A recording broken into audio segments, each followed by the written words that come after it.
Hey, what's up everybody? Dakota here, and today is the first Tutorial Tuesday, and I'm going to teach you guys how to make this awesome logo in Illustrator in about 5 minutes, or somewhere around there.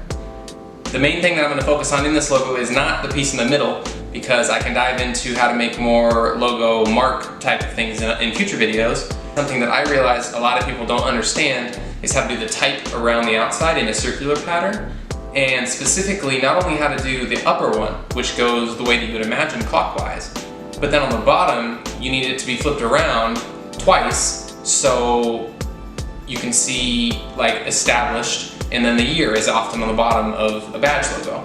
Both need to be legible, and you can't just wrap around the type in a full circle unless it's an ongoing sentence, which sometimes works and sometimes is great. You shouldn't have to turn the logo to read it. Keep the text as editable as possible. Some people use warping tools and various other things.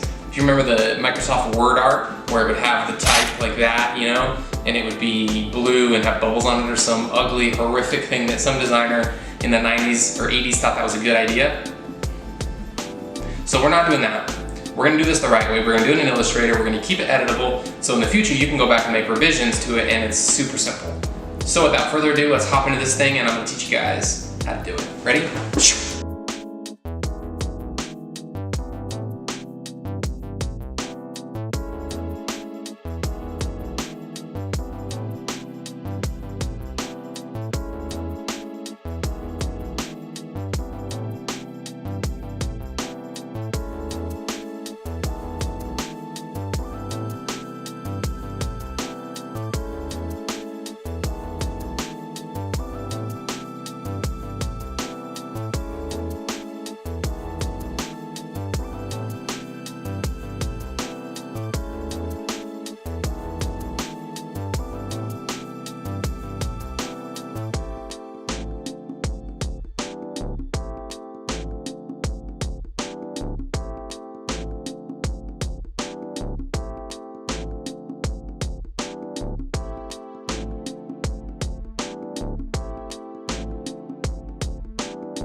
So that was the tutorial. Hope you guys learned something. I hope you picked up a small tip, trick, or technique that you can take and apply in your next designs.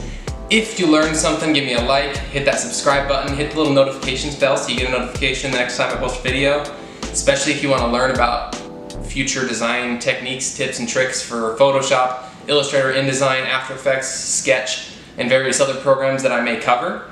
So with that said, let's just let's end this one. Thank you for watching, and I'll see you guys in the next video.